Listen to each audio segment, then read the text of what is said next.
حضرت شیخ الحدیث وہاں زکریا صاحب رحمۃ اللہ علیہ کتاب ہے علماء آخرت کی پہچان، تھوڑی اتنی موٹی کتاب ہے، بہت موٹی نہیں، اتنی موٹی کتاب ہے، اس میں سے میں نے یہ نکالا ہے۔ حضرت حاتم رحمۃ اللہ علیہ جو مشہور بزرگ اور حضرت شقیق بلخی رحمۃ اللہ علیہ کے خاص شاگرد ہیں، ان سے ایک مرتبہ حضرت شیخ بلخی رحمۃ اللہ نے فرمایا، حاتم تم 33 برس سے میرے ساتھ ہو، تم نے مجھ سے کیا سیکھا؟ ایک ہی آدمی نے سبحان اللہ کہا ہے، 33 سال سے میرے ساتھ ہو، تم نے کتنے مسئلے سیکھے؟ بھائی 100-150 تو کچھ بھی نہیں ہوئے نا۔ حضرت حاتم نے عرض کیا کہ 8 مسئلے سیکھے۔ یہ ہمارے بزرگ، ہمارے آبا و اجداد، ہمارے سلف صالحین۔ حضرت شقیق رحمۃ اللہ نے فرمایا، انا للہ و انا الیہ راجعون، اتنی طویل مدت میں صرف 8 مسئلے سیکھے؟ میری تو عمر ہی تمہارے سے ساتھ ضائع ہو گئی۔ اتنا بہترین شاگرد 33 برسوں میں 8 مسئلے سیکھے۔ فرمایا اچھا سناؤ 8 مسئلے کیا ہیں؟ حضرت شقیق رحمۃ اللہ علیہ نے فرمایا کہ اچھا بتاؤ 8 مسئلے کیا ہیں؟ حاتم نے عرض کیا کہ جتنا سیکھا ہے وہ بتاؤں گا، جھوٹ تو نہیں بولوں گا۔ نمبر 1، میں نے نیکیوں سے محبت کر لی تاکہ جب قبر میں جاؤں تو میرا محبوب بھی ساتھ ہی جائے۔ اب دیکھو ماشاءاللہ کیسے لگ رہا ہے۔ نمبر 2، میں نے آپ سے قرآن پاک کی آیت سنی، وَأَمَّا مَنْ خَافَ مَقَامَ رَبِّهِ وَنَهَى النَّفْسَ عَنِ الْهَوَىٰ فَإِنَّ الْجَنَّةَ هِيَ الْمَأْوَىٰ، لیکن وہ جو اپنے پروردگار کے سامنے کھڑا ہونے کا خوف رکھتا تھا اور اپنے نفس کو بری خواہشات سے روکتا تھا تو جنت ہی اس کا ٹھکانہ ہوگی۔ میں نے اپنے نفس کو حرام خواہشات سے روکا۔ کتنا خوش ہو رہے ہیں سب ماشاءاللہ الحمدللہ۔ اور یہاں تک کہ وہ اللہ تعالیٰ کی اطاعت پر جم گیا نفس، ایسا ہی ہوتا ہے، جم جاتا ہے۔ پھر گناہ کرنا سے زیادہ وہ موت کو قریب کرے گا کہ موت آ جائے، اللہ کو ناراض نہیں کرنا ہے۔ کیوں؟ جو جس حال میں مرے گا اس حال میں اٹھایا جائے گا۔ بات سمجھ رہے ہیں؟ سمجھ رہے ہیں نا بھائی؟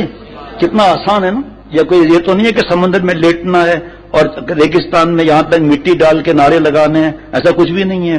نمبر 3، ہر شخص کے نزدیک جو چیز بہت قیمتی ہوتی ہے وہ اس کو اٹھا کر بڑی احتیاط سے رکھتا ہے، ایسا ہی ہے۔ ما عندکم ینفد وما عند اللہ باق، اس آیت شریفہ کی وجہ سے جو چیز بھی مجھے بہت پسند زیادہ آئی وہ میں نے اللہ تعالیٰ کو بھیج دی۔ اللہ تعالیٰ ہم ختم ہونے والے ہیں، اللہ تعالیٰ مفہوم ہے ہمیشہ سے ہمیشہ رہیں گے۔ یہ حضرت سے بھی میں نے سنا تھا کہ اگر چاہتے ہو میری اولاد، میرا مال، میری زندگی، میرے بیوی بچے، میری کوٹھی، میرا کاروبار سب باقی ہو، اللہ پر فدا کر دوں، مطلب بھکاری بن جاؤں۔ مطلب یہ کہ اللہ کی رضا والے اعمال کروں، حلال سے کوٹھی مت بناؤ، یہ مطلب ہے۔ اپنے اولاد کو دین سکھاؤ، بیوی کو مارو مت، وہ دین نہیں سیکھی ہے تو چلاؤ مت، اس کے ٹکڑے مت کرو، میں اللہ سے دعا مانگ کر محنت کرو۔ مزہ آ رہا ہے؟ مجھے تو بہت مزہ آ رہا ہے، میں 4تھی-5ویں دفعہ پڑھ رہا ہوں الحمدللہ۔ جناب نمبر 4، لوگ مال، عزت اور فخر کی چیزوں کے ذریعے سے اپنی بڑائی ظاہر کرتے ہیں، اور اللہ فرماتے ان اکرمکم عند اللہ اتقاکم، کون ہے عزت والا؟ جو تقوی سے رہتا ہے۔ مفہوم اس بنا پر میں نے تقوی اختیار کر لیا تاکہ اللہ جل شانہ کے نزدیک شریف بن جاؤں۔ جناب لوگ ایک دوسرے پر تان اور نمبر 5 لوگ ایک دوسرے پر تان اور عیب جوئی کرتے ہیں اور یہ سب حسد کی وجہ سے ہے، اور اللہ تعالیٰ فرما رہے دنیاوی زندگی میں ان کی روزی کے ذرائع بھی ہم نے ہی ان کے درمیان تقسیم کر رکھے ہیں، اور اس تقسیم میں ہم نے ایک کو دوسرے پر فوقیت دے رکھی ہے۔ اس آیت شریفہ کی وجہ سے میں نے حسد کرنا چھوڑ دیا، جناب ساری مخلوق سے بے تعلق ہو گیا، اور روزی کا بانٹنا صرف اللہ تعالیٰ کے قبضے میں، اس پر یقین بڑھ گیا۔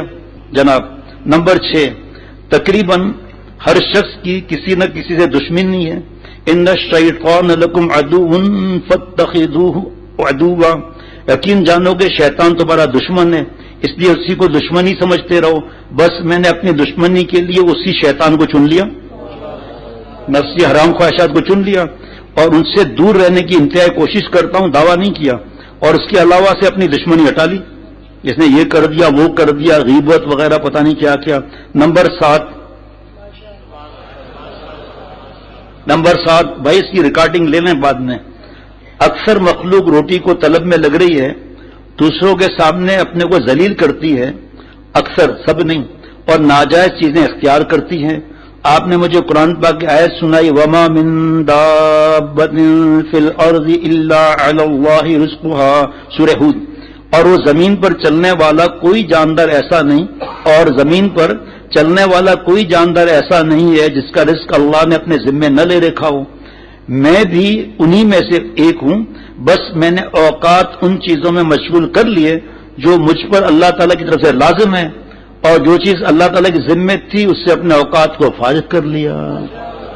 پیارے شیخ سے سنا سورہ تفسیر روح المعانی میں پارہ نمبر 12 اس آیت کی تفسیر میں لکھا ہے حضرت موسیٰ علیہ السلام کے دل میں آیا کہ اللہ ہر ایک کو رزق کیسے دیں گے، یہ رزق کیسے دیں گے. یہ حضرت فرماتے تھے دماغ صحیح رکھنا اعتراض نہیں ہے. جس طرح حضرت ابراہیم علیہ السلام نے پوچھا تھا اور پھر 4 پرندے اور اس کا قیمہ اور پھر سب مل گئے. یہ مطلب یہ تھا کہ قیامت تک کے لیے معاملہ ورنہ حضرت ابراہیم علیہ السلام کو تو معلوم ہے سب اس چیز کا. بہرحال تو دل میں جب آیا وہی آئی کہ آپ عصا پر چوٹ لگائیے چٹان پر، 2 ٹکڑے ہو گئی، پھر ماریے، پھر 2 ٹکڑے، پھر ماریے، پھر 2 ٹکڑے. اندر ایک کیڑا تھا اور پتا کھا رہا تھا. سبحان من یرانی ویعرف مکانی ویذکرنی ولا ینسانی. وہ کیڑا کہہ رہا تھا یہ بات کہ پاک ہے میرا اللہ جو مجھے 3 چٹان کے بیچ میں دیکھ رہا ہے، میرے مکان سے واقف ہے، مجھے رزق دیتا ہے، مجھے بھولتا نہیں ہے. مولانا عبدالحمید صاحب دامت برکاتہم سعادت افریدی کی آزاد بیل مدرسے کے محترم مسجد کے خلیفہ، انہوں نے برطانیہ میں یہ بیان کیا تو بعض لوگوں کی واردات میرا مجھ سے سن لے کیسی ہوتی ہے. بیان ختم ہوا، حضرت والا سے عرض کیا کہ ماشاءاللہ بہت، حضرت مولانا عبدالحمید صاحب دامت برکاتہم سے عرض کیا کہ آپ کی بات ماشاءاللہ بہت، اور یہ ایسا بیان ویسا بیان، لیکن 3 چٹان کے بیچ میں آکسیجن کہاں سے آئی؟ یہ اللہ اس سے پوچھیں گے.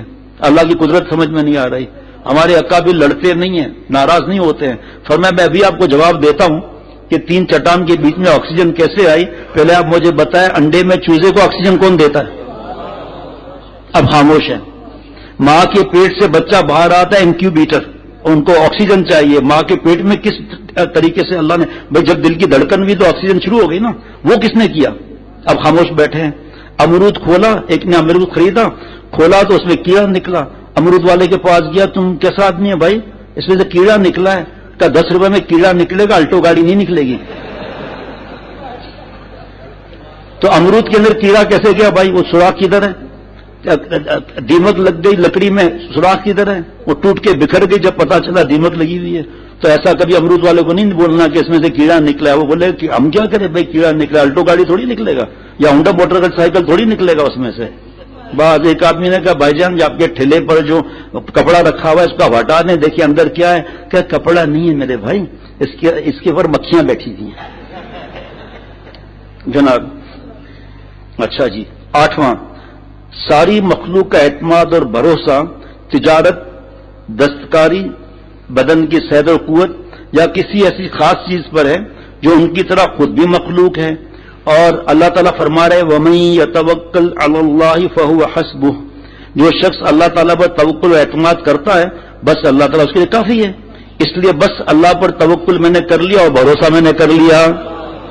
جو اسباب اختیار نہیں کرتا اور توکل اختیار کرتا ہے، یہ توکل مطلب کا توکل ہے. آپ صلی اللہ علیہ وسلم کی نظر میں دنیا کی حقیقت میں حدیث پاک کی شرح میں لکھا ہے کہ اے صحابی اونٹ کو رسی سے باندھ، پھر رسی پر توکل نہ کر، اللہ پر توکل کر.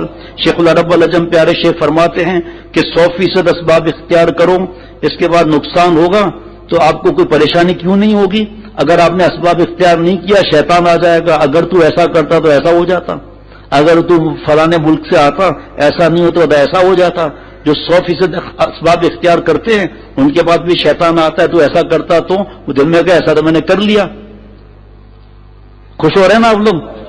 یہ ایسا حضرت شقیق بلخی رحمۃ اللہ علیہ نے فرمایا کہ حاتم تمہیں حق تعالی شان و توفیق عطا فرمائے.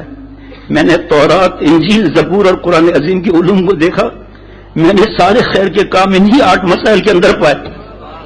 بس جو ان 8 باتوں پر عمل کر لے اس نے اللہ تعالیٰ کی 4 کتابوں کے مضامین پر عمل کر لیا. یاد رکھنا سب سمجھدار ہیں، قرآن پاک آخری کتاب ہے، ہمیں توریت، انجیل، زبور کو پڑھنے کی ضرورت نہیں ہے. آپ صلی اللہ علیہ وسلم بھی ایک بار موقع پر ناراض ہوئے تھے تو اس میں یہ ترغیب نہیں ہے ہم بیٹھ کے وہ کتابیں پڑھیں، وہ اصلی حالت میں ہی نہیں ہے. کوئی بھی قرآن پاک کا دین کا حفاظت کا ذمہ ہے، تو میں آپ کو یہ ترغیب نہیں دے رہا ہوں کہ آپ جا کے یونیورسٹیوں کے لائبریریوں میں جا کر نعوذ باللہ جا کر یہ پڑھیں یا چرچ کے لائبریریوں میں جا کر یہ پڑھیں، یہ اجازت نہیں ہے۔ اس قسم کے علوم کو علماء آخرت ہی پا سکتے ہیں۔ یہ مضمون شیخ الحدیث حضرت معاذ زکریا صاحب نے لکھا ہے، علماء آخرت کی پہچان۔ اور دنیا دار عالم تو مال اور جاہ کے ہی حاصل کرنے میں لگے رہتے ہیں۔ اس پر بھی حضرت شیخ الحدیث کا بیان ہے کہ آج کل علماء مال کے پیچھے کتنا جا رہے ہیں۔